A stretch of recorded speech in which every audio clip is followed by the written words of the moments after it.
Move over, Musashi and Kojiro, there's a new sexy samurai in town. Hello everyone, Soberoni of G&D Reviews here with the final spotlight in our Guda Guda 3 series. Today we'll be taking a look at the assassin who's as handsome as he is murderous, Okada Izou. We'll be examining his stats and skills, as well as going over pointers on how to utilize him effectively, and an overall grade, comparing him to how he stacks up to the other 3-star servants. By the way, I also have spotlights out for all the other servants we'll be getting with the new Guda event, linked both in the description down below and in the iCard in the corner, so check those out if you haven't already. But without further ado, let's take a look at Izou's stats. Izou has a max HP of 8,844 and a max attack of 6,879, which does become 6,191 due to his assassin class damage modifier. Compared to the other 3-star assassins, Izou has the second lowest HP next to Jinkei and only average attack. As far as 3-star servants as a whole go, he doesn't fare much better, having very low HP and below average attack. Izou's stat spread does favor attack over defense, although as a whole, his stats are lackluster for a 3-star, even given his class. Moving on to his skills, Izou's first skill is Manslayer rank A. It applies special attack against humanoid enemies for 1 turn between 50 and 100%, and also increases his crit strength for 1 turn between 20 and 30%, both depending on level. His second skill is Mind's Eye Fake rank C, which applies evade for 1 turn and increases his crit strength for 3 turns between 16 and 32%, depending on level. And finally, his last skill is Fencing as Swift as a Falcon rank A, which increases his critical star gather rate for 1 turn between 300 and 500%. Izou only has 1 passive, that being Presence Concealment rank A, which increases his crit star drop rate by 10%. As for his deck and Noble Phantasm, Izou has a Quick Arts deck with Quick Arts Buster and an Arts Noble Phantasm. His Noble Phantasm is Shimatsu Ken. It increases his own crit star drop rate for 3 turns between 100 and 200% depending on overcharge, and it deals significant damage to a single enemy with between a 900 and 1500% damage modifier depending on level. Taking a closer look at his cards, we see that Izou's quick card hits 4 times, his arts hits twice, his buster hits once, and his extra attack hits 5 times. He has an NP gain rate of 0.79% and a star rate of 25%. He has good NP gain from the high hit counts and the double arts cards in his deck, and he has very strong star generating from his high hit counts and his skills. When it comes to Izou's Ascension and skill mat requirements, it looks like a list from hell. Despite only being a 3-star servant, Izou requires a ton of hard to obtain materials for his Ascension, including Magatamas, 30 Forbidden Chains, and 4 Wines. Magatamas are best farmed at the Castle Town in Shimosa, where they have a 40% drop rate, Chains have a 65% drop rate at the Wastelands of Death in Camelot, and Wine drops at the Palace of the Dragon King in Agartha with a mere 12% drop rate. And those are just his Ascension requirements. His skills are much worse. Izou requires 11 Magatamas, 30 Evil Bones, 48 Stakes, and 10 Bloodstone Tears per skill. Bones can be farmed either at Fuyuki's XC stage if you want to be AP efficient, or the Sandstorm Desert in Camelot where they have a 68% drop rate. Stakes drop from the Gallows Hill in Salem with a 67% drop rate, and Bloodstone Tears drop from Shinjuku 2 Chome in Shinjuku with an 18% drop rate. His material requirements are absolutely disgusting, and if you're a new player, you're going to struggle to ascend and level Izou until you're very far into the game. If those skill material requirements left a bad taste in your mouth, it probably won't help to say that Izou is a limited servant, meaning he isn't available in the friend point gacha like the other 3-star servants, and if you don't get him while he's on rate up, you'll likely need to wait until September or next year to obtain him again.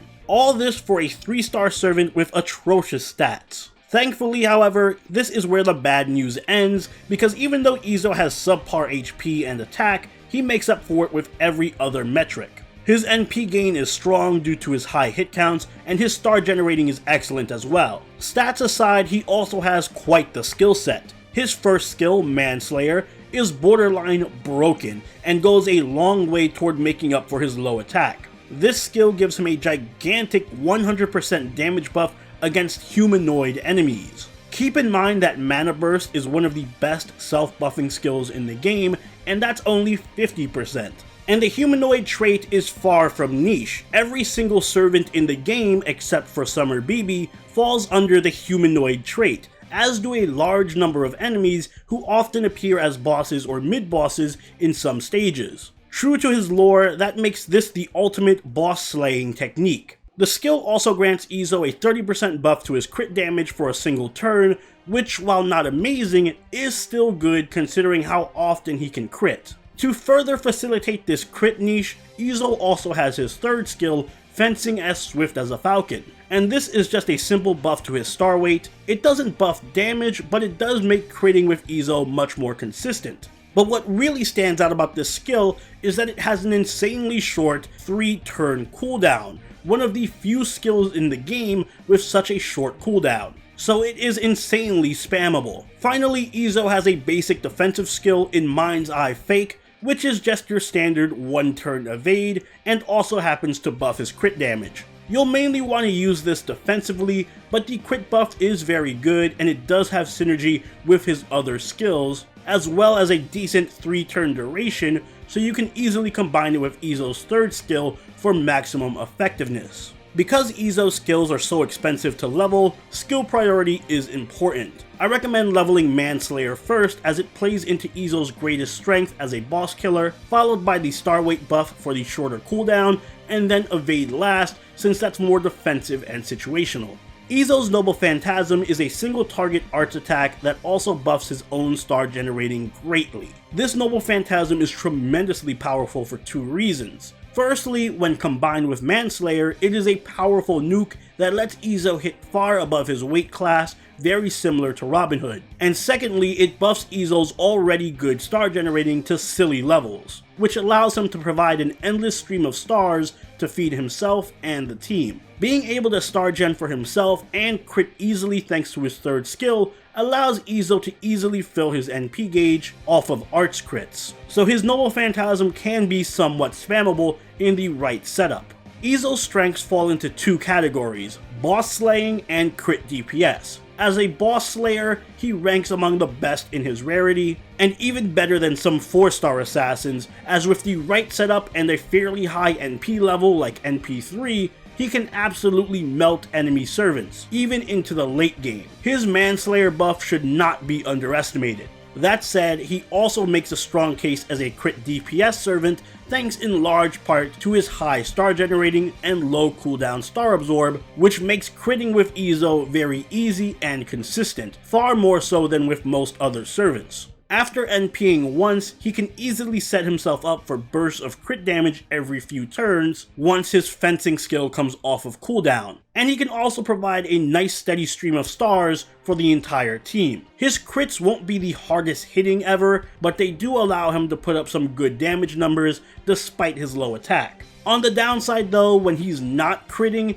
Izou's attacks barely tickle enemies. Lack of any damage buffs outside of Manslayer, which is exclusively reserved for specific boss encounters, and his assassin class modifier combine to make his face card damage pathetic, even compared to other assassins of the same rarity. Likewise, all of Izou's damage comes from his Manslayer skill, so when it's on cooldown or when its effects are not applicable, his Noble Phantasm damage is also very low, lower than almost every other single target assassin in the game. And finally, Izou's low HP makes him difficult to keep around in any kind of long, sustained battles, as even with his evade, he is highly susceptible to enemy crits. Izou is best utilized in an arts team where he can benefit either from high uptime damage buffs to supplement his own lack of damage, or in an arts crit team where he can shine either as a star generator or DPS. For a more traditional arts team, I recommend using servants that can provide Izou with a low cooldown attack and arts buff, as well as maybe some extra defense like Tamamo, Ryoma, and Mosh. Tamamo is excellent for her strong arts buff and for providing excellent healing to keep Izou alive. Mosh also provides a good mix of offense and defense with her NP to help keep Izou's damage up while also keeping him alive. Ryoma, however, is one of your best bets for a full glass cannon team, as he gives excellent damage buffs on a short cooldown, and those buffs synergize very well with Izou's deck. For a more crit-oriented team, I suggest using art servants that can specifically buff crit damage or at least provide more consistent DPS, like Chiron, Mozart, and Boudica. Chiron provides one of the best crit damage buffs around, and he can also buff Izou's face card damage, and Izou's short cooldown star absorb also means that Chiron's high star weight isn't as much of an issue. Mozart's Starbomb skill gives Izou a guaranteed turn of crits, which can set him up for some very high burst damage turns. And finally, after Boudica receives her skill upgrade next year, she can provide a powerful 50% crit buff to Izou, as well as an arts buff and extra defense for some survivability. Izou's Bondcraft Essence is the Sky on that day, which increases the party's arts card effectiveness by 10% and crit damage by 15%. This isn't bad for some crit builds, but if you're going to go full Manslayer mode to kill bosses, then I recommend craft essences that greatly buff your NP damage, like Heaven's Feel, Black Grail, Golden Wings, or Collide Sapphire, all of which will bolster your NP damage considerably. If you would rather use Izou for crit teams, then I suggest using craft essences that buff crit damage like Another Ending, Castle of the Sun, Gem Magecraft, or even Seaside Luxury if you'd rather use him as more of a star generating support for your team. In the future, I recommend using Royal Icing on Izou. It's a free craft essence that we'll be getting for Halloween this year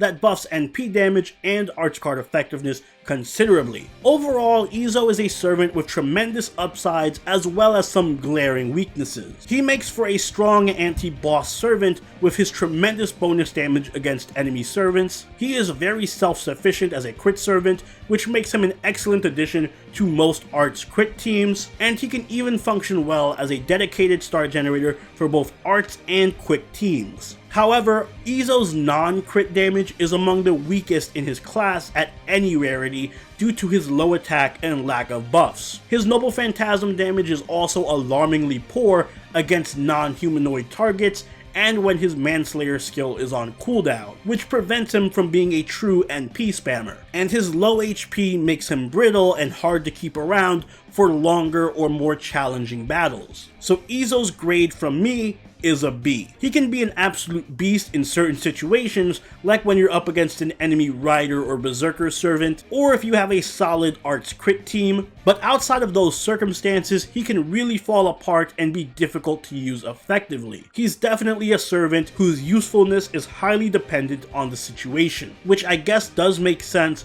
with the lore of the assassin class.